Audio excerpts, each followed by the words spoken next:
स्वागत है आप सभी का आपके अपने YouTube के चैनल ऑनलाइन गुरुजी पे। फ्रेंड्स, आज के इस वीडियो पे हम लोग डिस्कस करने वाले हैं स्टैटिक जीके के कुछ बहुत ही इम्पोर्टेंट क्वेश्चंस। आप लोग वीडियो को पूरा देखिए और वीडियो के एंड पे मुझे कमेंट सेक्शन पे पक्का से बताइएगा कि आप लोगों ने इन 20 क्वेश्चंस में कितने क्वेश्चंस के सही आंसर दिए।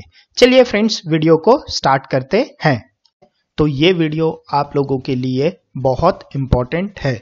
चलिए फ्रेंड्स, कुछ इंपॉर्टेंट जीके के क्वेश्चन आज हम लोग इस वीडियो पे देखते हैं। प्रश्न नंबर 1, मैग्नीज के उत्पादन में भारत का दूसरा स्थान है। प्रथम देश कौन सा है? फ्रांस, रूसी संघ, कनाडा, संयुक्त राज्य अमेरिका। फ्रेंड, इस प्रश्न का सही उत्तर है रूसी संघ। मैग्नीज के उत्पादन में भारत का दूसरा स्थान है और रूसी संघ का प्रथम स्थान है। चलिए फ्रेंड, दूसरे प्रश्न पे आते हैं। 1857 के गदर के समय भारत का गवर्नर जनरल कौन था? Lord Canning, Neil Armstrong, John Mathai, अन्य। फ्रेंड, इस प्रश्न का सही उत्तर है लॉर्ड कैनिंग। 1857 के गदर के समय भारत का गवर्नर जनरल लॉर्ड कैनिंग था। चलिए फ्रेंड, अगले प्रश्न पर चलते हैं। इनमें से किस राज्य की सीमा चीन से जुड़ी हुई है? मणिपुर, नागालैंड, असम, अरुणाचल प्रदेश। फ्रेंड, इस प्रश्न का सही उत्तर है ऑप्शन अरुणाचल प्रदेश। अरुणाचल प्रदेश की सीमा चीन से जुड़ी हुई है। चलिए फ्रेंड्स, अगले प्रश्न पे चलते हैं। प्रश्न संख्या 4, महात्मा गांधी द्वारा संचालित पहला किसान आंदोलन कौन सा था?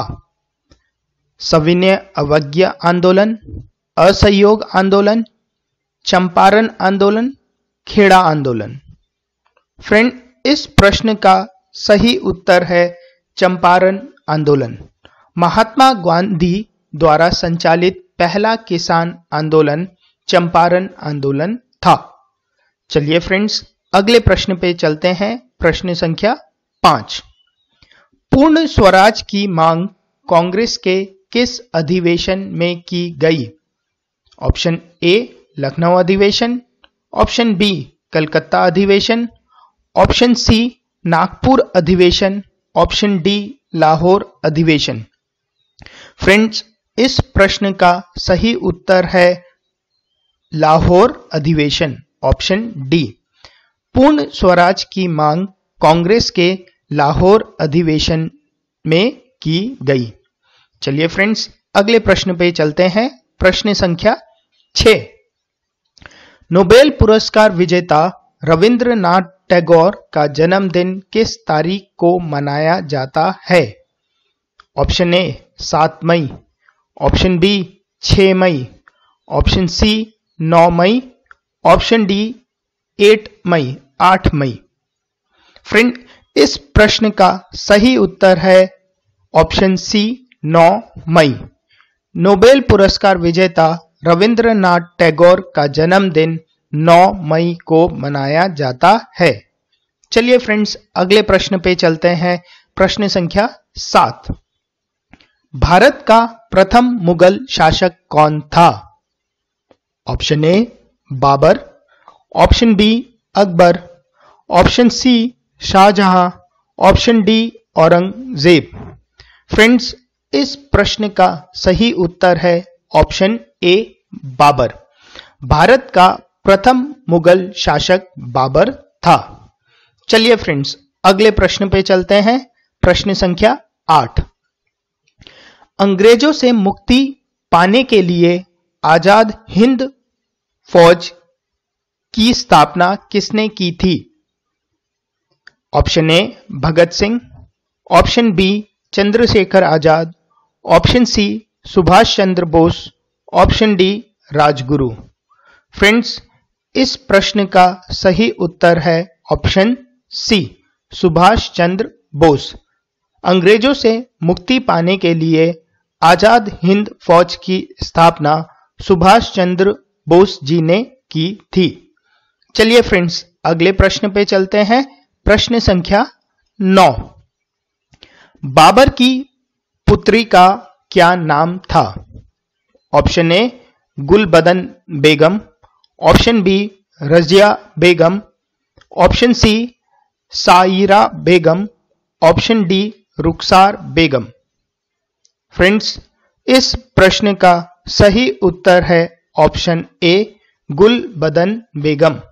बाबर की पुत्री का नाम गुलबदन बेगम था। चलिए फ्रेंड्स, अगले प्रश्न पे चलते हैं। प्रश्न संख्या 10। पाइरोमीटर निम्नलिखित में से किसके मापन में प्रयुक्त होता है? ऑप्शन ए उच्च ताप, ऑप्शन बी घनत्व, ऑप्शन सी आर्द्रता, ऑप्शन डी वायुमंडलीय दाब। फ्रेंड्स, इस प्रश्न का सही उत्तर है ऑप्शन ए उच्च ताप। पाइरोमीटर उच्च ताप के मापन के लिए प्रयुक्त होता है। चलिए फ्रेंड्स, अगले प्रश्न पे चलते हैं। प्रश्न संख्या 11। आयोडीन के टिंचर ऑफ आयोडीन का प्रयोग निम्नलिखित में से किसके लिए होता है? ऑप्शन ए कैंसर के इलाज के रूप में, ऑप्शन बी स्टार्च की उपस्थिति के निर्धारण में, ऑप्शन सी एंटीसेप्टिक के रूप में, ऑप्शन डी इनमें से कोई नहीं। फ्रेंड्स, इस प्रश्न का सही उत्तर है ऑप्शन सी एंटीसेप्टिक के रूप में। आयोडीन के टिंचर का प्रयोग एंटीसेप्टिक के रूप में होता है। चलिए फ्रेंड्स, अगले प्रश्न पे चलते हैं। प्रश्न संख्या 12। निम्नलिखित में से रूस में लाल सेना का गठन किया था? Option A Lenin, option B Trotsky, option C Trotsky, option D उपरोक्त में से कोई नहीं। फ्रेंड, इस प्रश्न का सही उत्तर है ट्रोट्स्की। ट्रोट्स्की ने रूस में लाल सेना का गठन किया था। चलिए फ्रेंड्स, अगले प्रश्न पे चलते हैं। प्रश्न संख्या 13। निम्नलिखित नृत्यों में से गुजरात से संबंध रखने वाला नृत्य कौन सा है? Option A Dandiya, option B Kuchipudi, option C बॉस नृत्य, ऑप्शन डी विदेशिया। फ्रेंड, इस प्रश्न का सही उत्तर है ऑप्शन ए डांडिया। निम्नलिखित नृत्यों में से गुजरात से संबंध रखने वाला नृत्य डांडिया है। चलिए फ्रेंड्स, अगले प्रश्न पे चलते हैं। प्रश्न संख्या 14। अमीर खुसरो का नाम किस वाद्य यंत्र के आविष्कार से संबंधित है? Option A sitar, option B sarod, option C shehnai, option D tabla. Friends, इस प्रश्न का सही उत्तर है ऑप्शन ए। अमीर खुसरो का नाम सितार वाद्य यंत्र के आविष्कार से संबंधित है। चलिए फ्रेंड्स, अगले प्रश्न पे चलते हैं। प्रश्न संख्या 15। निम्नलिखित में से कौन ऊर्जा के गैर परंपरागत स्रोत की श्रेणी में आता है? ऑप्शन ए कोयला, option B biogas, option C प्राकृतिक gas, option D petroleum. Friend, इस प्रश्न का सही उत्तर है ऑप्शन बी बायोगैस। निम्नलिखित में से बायोगैस ऊर्जा के गैर परंपरागत स्रोत की श्रेणी में आता है। चलिए फ्रेंड्स, अगले प्रश्न पे चलते हैं। प्रश्न संख्या 16। निम्नलिखित में से किस प्रकार की ऊर्जा से सबसे कम वायु प्रदूषण होता है? ऑप्शन ए जलीय ऊर्जा, ऑप्शन बी तापीय ऊर्जा, ऑप्शन सी नाभिकीय ऊर्जा, ऑप्शन डी सौर ऊर्जा। फ्रेंड्स, इस प्रश्न का सही उत्तर है ऑप्शन डी सौर ऊर्जा। सौर ऊर्जा से सबसे कम वायु प्रदूषण होता है। चलिए फ्रेंड्स, अगले प्रश्न पे चलते हैं। प्रश्न संख्या 17। भारत की किस भाषा को इटालियन ऑफ द ईस्ट कहा जाता है? Option A Tamil, option B Malayalam, option C Telugu, option D Bangla. Friends, इस प्रश्न का सही उत्तर है ऑप्शन सी तेलुगु। तेलुगु को भारत का इटालियन ऑफ द ईस्ट कहा जाता है, भारत की भाषा का। चलिए फ्रेंड्स, अगले प्रश्न पे चलते हैं। प्रश्न संख्या 18। दूरदर्शन की प्रथम समाचार वाचिका कौन थी? Option A Shobhana Jagdish, option B Avinash Kaur Sarin, option C Pratima Puri, option D Salma Sultan. Friends, इस प्रश्न का सही उत्तर है ऑप्शन सी प्रतिमा पुरी। प्रतिमा पुरी दूरदर्शन के प्रथम समाचार वाचिका थी। चलिए फ्रेंड्स, अगले प्रश्न पे चलते हैं। प्रश्न संख्या 19। किसने कहा मध्य रात्रि के टकोर पर जब संसार सोता है भारत अपने जीवन व स्वतंत्रता के लिए जग उठेगा? Option A Jawaharlal Nehru, option B Mahatma Gandhi, option C Bhagat Singh, option D Rajendra Prasad. Friends, इस प्रश्न का सही उत्तर है ऑप्शन ए जवाहरलाल नेहरू।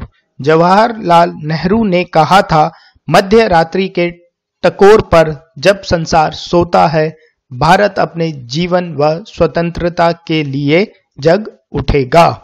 चलिए फ्रेंड्स, अगले प्रश्न पे चलते हैं। प्रश्न संख्या 20। किसने कहा था तुम मुझे खून दो मैं तुम्हें आजादी दूंगा? Option A Bhagat Singh, option B Chandrashekhar Azad, option C Arvind Ghosh, option D Subhash Chandra Bose. Friend, इस प्रश्न का सही उत्तर है ऑप्शन डी सुभाष चंद्र बोस। सुभाष चंद्र बोस ने कहा था तुम मुझे खून दो मैं तुम्हें आजादी दूंगा। ठीक है फ्रेंड्स, तो आज के इस वीडियो पे ये 20 प्रश्न हम लोगों ने आप लोगों के साथ डिस्कस किए। आप लोगों को नीचे कमेंट करके बताना है कि इन 20 प्रश्न जो आज हमने आपके साथ डिस्कस किए, इनमें से आप लोग कितने प्रश्न का सही उत्तर दे पाए। फ्रेंड्स, वीडियो पसंद आई है तो वीडियो को लाइक कीजिए। चैनल सब्सक्राइब नहीं किया है तो चैनल को सब्सक्राइब करके नीचे बेल आइकन पक्का से दबा दीजिएगा। धन्यवाद।